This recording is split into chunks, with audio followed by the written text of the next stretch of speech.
You're looking at a live view of the Dragon Endeavour spacecraft as we await its departure from the International Space Station on its way back to planet Earth. It's Sunday, September 3rd, here at SpaceX headquarters in Hawthorne, California.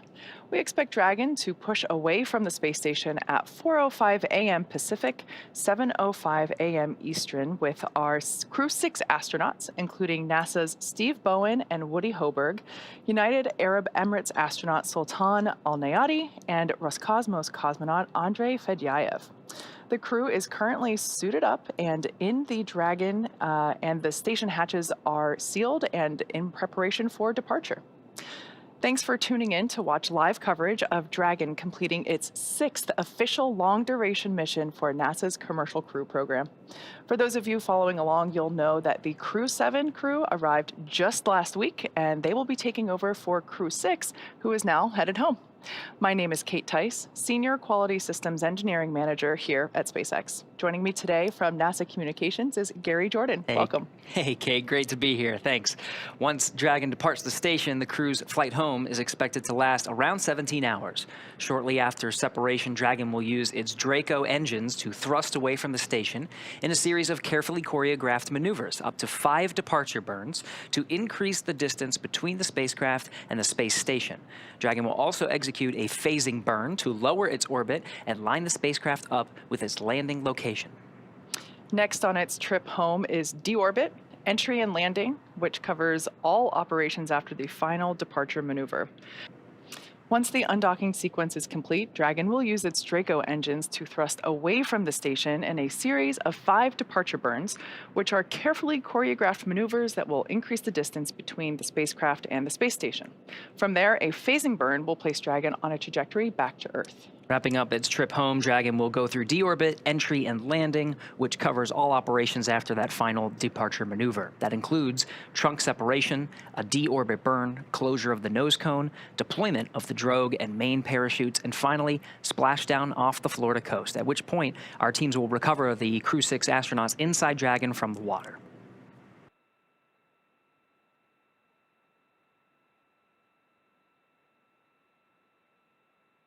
Second set of hooks continue to retract.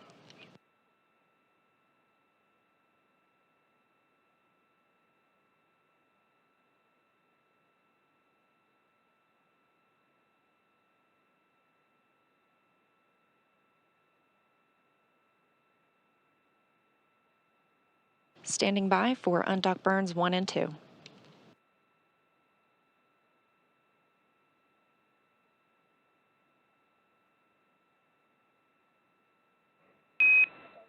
All hooks open and nominal.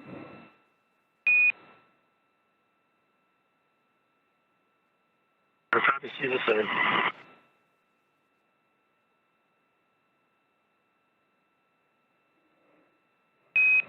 And Dragon separation is confirmed.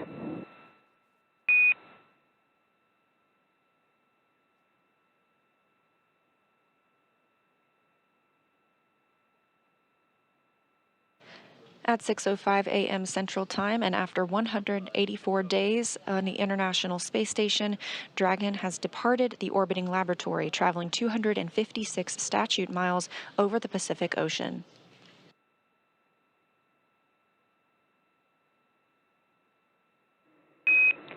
Depart burn 0 complete.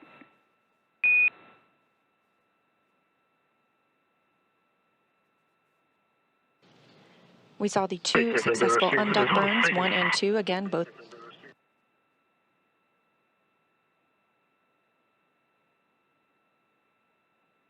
of the undock burns just a couple of seconds long, as well as confirmation that the depart burn is complete as well. Takes to depart. This is an awesome view. You can actually see lights from those Draco thrusters as they fire. That's depart burn 1. It's about a 21-second burn, and you can see it executing right now. Great to have this nighttime shot to actually see those Draco thruster firings. Absolutely. We hear depart burn 1 is complete and nominal. That's a good depart burn 1. Again, that sends a trajectory of Dragon outside the keep out sphere and approach ellipsoid. We'll continue our coverage until Dragon exits the approach ellipsoid, which will end joint operations between the Dragon and Dragon teams here in Hawthorne and the International Space Station Flight Control teams in Houston. Dragon SpaceX on the big loop. Depart burn 1 is complete and nominal, and with that, you are go to doff your suits per procedure 4.012, and I'll go ahead and take the cameras external. And just a reminder that ground will be deactivating the big loop following exit from the approach ellipsoid. It'll allow them time to eat, to sleep, to be comfortable, and enjoy the ride. So take their last looks at planet Earth from their vantage point. That's right, exactly. Well, now that NASA astronauts Steve Bowen and Woody Hoburg, Emirati astronaut Sultan Alneyadi, and Roscosmos astronaut Andrey Fedyaev have departed the International Space Station, as you can see with that great half-lit shot there on your screen. It will take them about 17 hours until they're back on Earth. The crew is currently doffing their spacesuits to settle in for the flight home. And today, Dragon is targeted to splash down off the coast of Florida, as Gary just said, at 9:17 p.m. Pacific on September 3rd, or 12:17 a.m. Eastern, September 4th. And that will be followed by the crew getting picked up at sea by one of the SpaceX recovery vessels. As they rest up, our teams here will continue to keep an eye on the weather to ensure a safe return to Earth for Dragon and our Crew 6 astronauts. And though our coverage here in Hawthorne is wrapping up for tonight, we will turn it over to the NASA team in Houston to take us through the next phases of the Crew 6 mission. Our friends at the Johnson Space Center will provide continuous live audio-only coverage along Crew 6's journey home until we rejoin approximately an hour prior to splashdown. You can sort of towards where their feet are on the far side of this particular view at the center is that side hatch. Last time we saw the side hatch open on Dragon Endeavour was right before Crew 6 launched to the International Space Station. It was some of the closeout teams in the White Room at Pad 39A that got the crew situated for launch, making sure that they were ready to go. And that side hatch has remained closed through the duration of this mission. It will be opened once again once the Dragon capsule and the crew are recovered by the recovery vessel named Megan. Once the recovery teams outfit the Dragon capsule and bring it onto the Dragon nest, it'll be the side hatch that they'll open to get the crew out.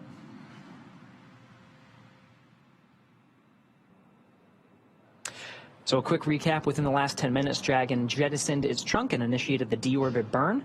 For those operations, NASA and SpaceX closely coordinate with the United States Coast Guard to establish a safety zone to ensure public safety and for the safety of those involved in the recovery operations, as well as the crew on board the returning spacecraft. Multiple notices are issued to the mariners in advance and during recovery operations, and Coast Guard patrol boats are deployed to discourage boaters from entering the splashdown zones. We want to stress to the public the need to respect this safety zone.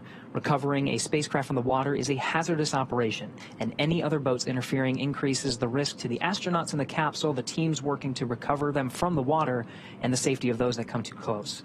For the safety of the crew and your safety, we recommend you sit back and watch, as we'll be bringing you the best possible views of our astronauts' homecoming.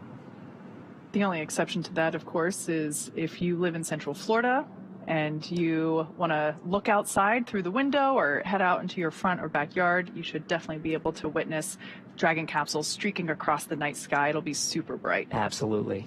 Now, like I mentioned earlier, this deorbit burn is the last time that those 4 forward Draco thrusters will fire. Dragon Endeavour has not yet entered the Earth's atmosphere. This deorbit burn is what will line the vehicle up and put it on that final trajectory to the landing site, which, as we just said, is off the coast of Florida, near Jacksonville. Right now, as you can see on your screen, Stephen, Woody, Sultan, and Andrey continue to use their screens to keep tabs on the burn duration, the Draco thruster firings, and trajectory details like the entry angle, capsule perigee, and how much distance remaining until deorbit burn termination. Right now, Dragon is flying itself, so all the crew has to do is stay strapped in their seats and keep tabs on things.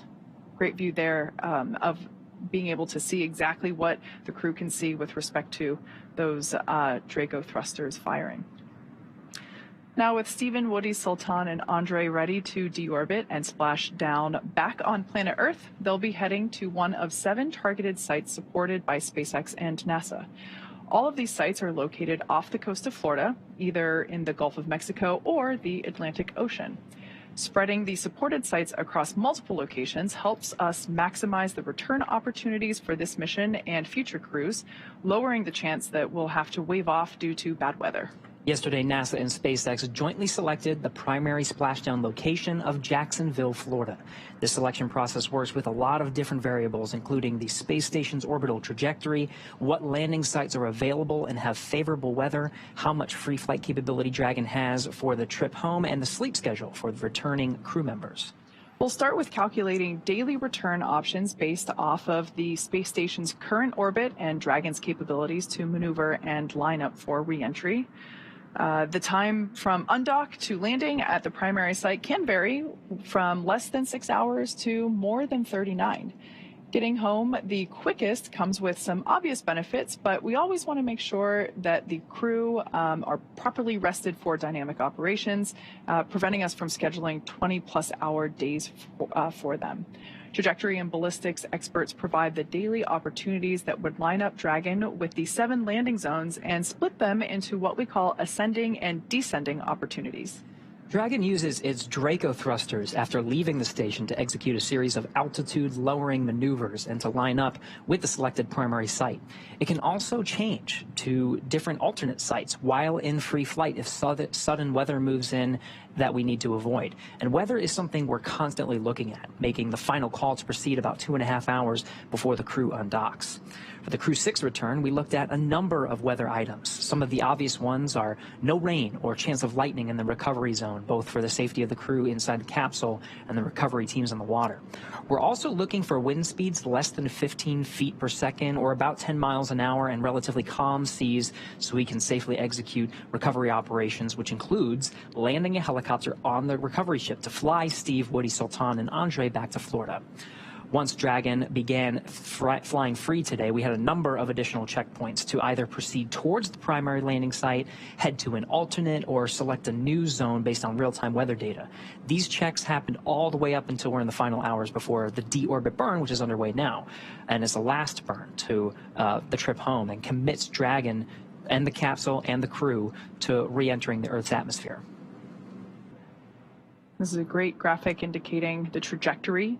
This is an ascending trajectory that Dragon is taking. So as Gary just said, over the Gulf of Mexico, across the Yucatan Peninsula of Mexico.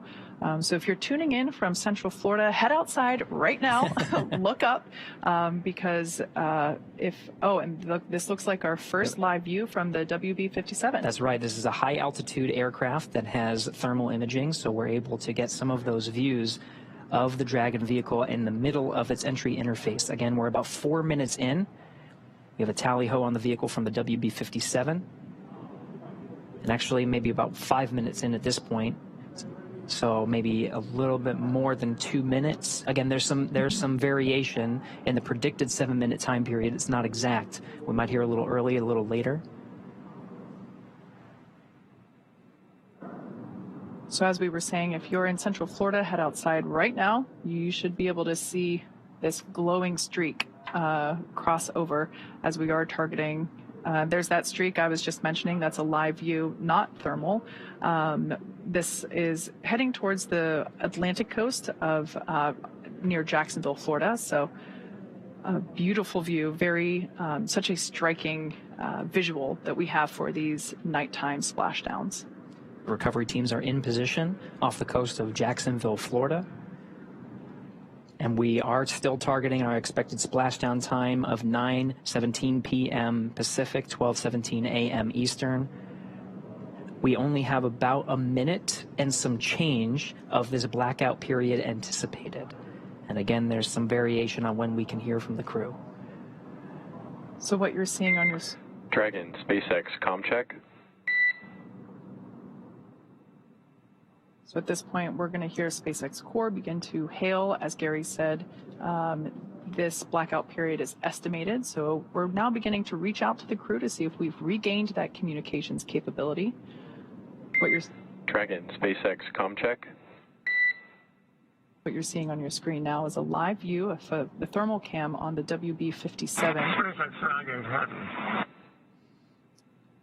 And we hear Crew 6 from inside the cabin on the back end of the blackout. Copy, Dragon. We see a healthy flight computer. Expect automated chute deployment. SpaceX Dragon collapses. There's our live view of the crew, our first view of them on the other side of that communications blackout. At this point in time, they are re-entering through the Earth's atmosphere over the coast of Florida, heading towards Jacksonville, Atlantic coast. Up next will be the deployment of the drogue parachutes, which should happen in about 2 minutes, just over 2 minutes. Drogue pyros have fired, and we have good confirmation of drogue chutes. 2 drogues. It's a view from inside the parachute bucket.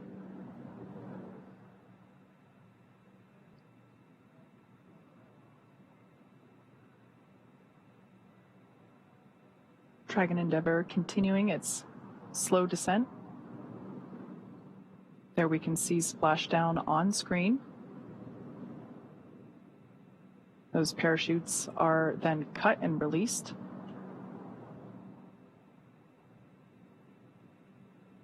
Dragon Endeavour has now returned home. NASA astronauts Steve Bowen, Woody Hoburg, Sultan Alneyadi, and Andrey Fedyaev. SpaceX Dragon splashdown. You're in water, Dragon. Copy, splashdown, and we see main chutes cut. After a 17-hour return journey from space, Crew 6 is home. And of course, the teams here are very close to the capsule because we passed those hypergol leak checks, and it's safe around the vehicle. You see some of the personnel, of course, climbing on the outside, preparing the vehicle. You can actually see some of the tethers that are on the outside to allow it to be lifted onto the recovery vessel Megan. Some of our views are even getting better as the recovery ships that are providing some of the live views that we're seeing are getting closer to the Dragon Endeavour. Yeah, as I mentioned before, this is one of the coolest but also frustrating moments of recovery for me personally, just because obviously for safety reasons, we have to station the recovery vessel and team a safe distance away from the intended splashdown target. It sounded like they were, according to Courtney, about 1.5 nautical miles away from the splashdown. But those fast boats are called fast boats for a reason.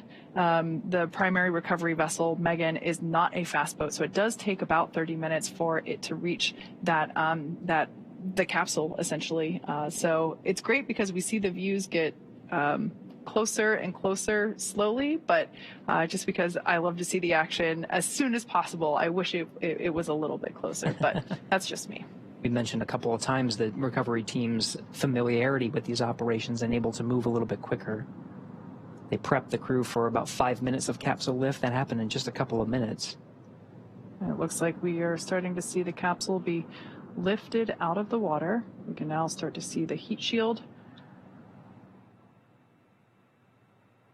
Dragon now in the air, the hydraulic lift being activated and will be utilized to center Dragon on the nest there at the aft end of the vessel. I love this view because you can see the state of the heat shield. It did such incredible work during atmospheric re-entry.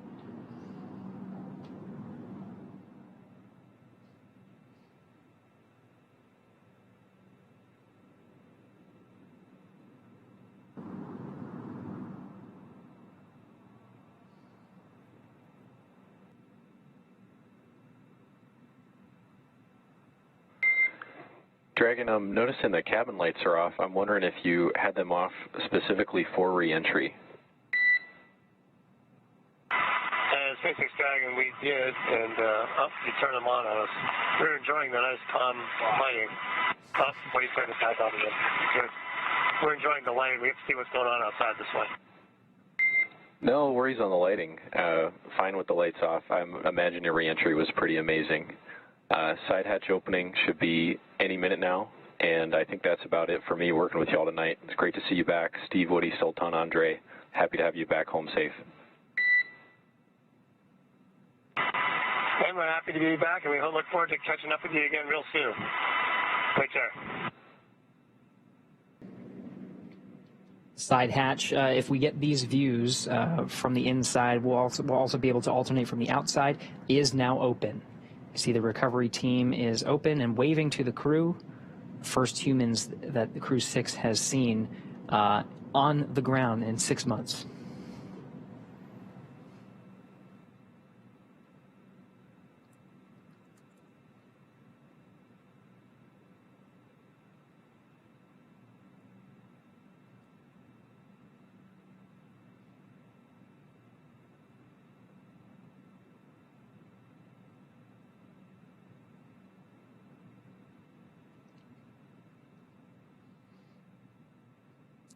NASA astronaut Steve Bowen, the first to exit the Dragon spacecraft.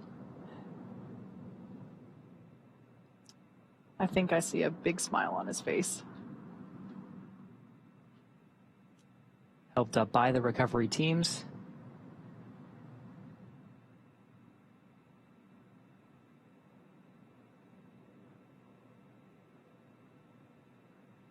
Now being... For those of you that have just joined us, we are now standing by for egress of the remaining 3 Crew 6 members. We can now see Woody Hoburg making his way, pilot of Crew 6, making his way down the slide. Looks like some excitement, possibly some more applause happening off camera. Remaining inside are mission specialists Sultan Alneyadi and Andrey Fedyaev. Commander Steve Bowen has already egressed. Some more applause there on the deck of the recovery vessel.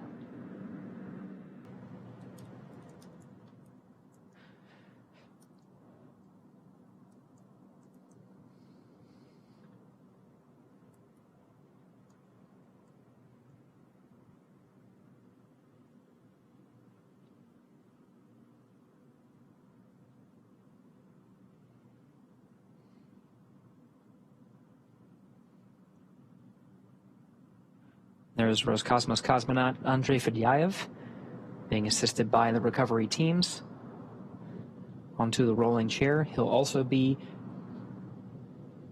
positioned over to the medical facilities. Last remaining crew member inside Dragon Endeavour now is Emirati astronaut Sultan Alneyadi, completing 186 days in space. Once again, nominal operations are to assist all crew members to the medical bay. The return to gravity can be pretty jarring on the human body, so we slide them down a little Dragon fun slide, assist them into the wheeled chair, and roll them over to the medical bay. And just like that, the 4th crew member, 1 hour exactly on the nose since splashdown, has now egressed from Dragon Endeavour.